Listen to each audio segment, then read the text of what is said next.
Hyperlinks allow you to essentially put any file into any cell so that when you click on a cell like this, your document will automatically open up. And today, I'm going to show you how to do that. You can do this on any type of cell in Excel. And in this example, I'm going to put a document into the recipe cell.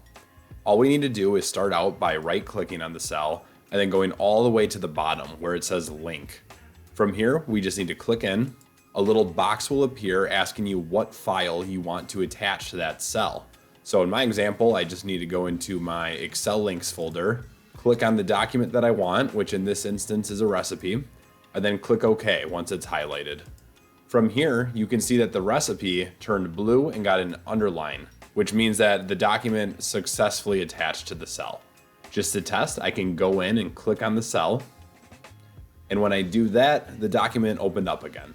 If for some reason you don't like that it's blue and underlined, keep in mind that you can reformat the cell just as you normally would. So I can click the U up top here and I can turn the color to automatic. So it's back to that black color.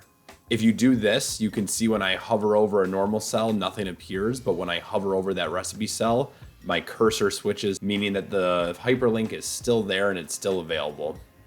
An important step when you're dealing with hyperlinks is you need to go to my YouTube channel, give the video that you're watching right now a like, and then go ahead and click that subscribe button. I'm a new channel and it really helps me out.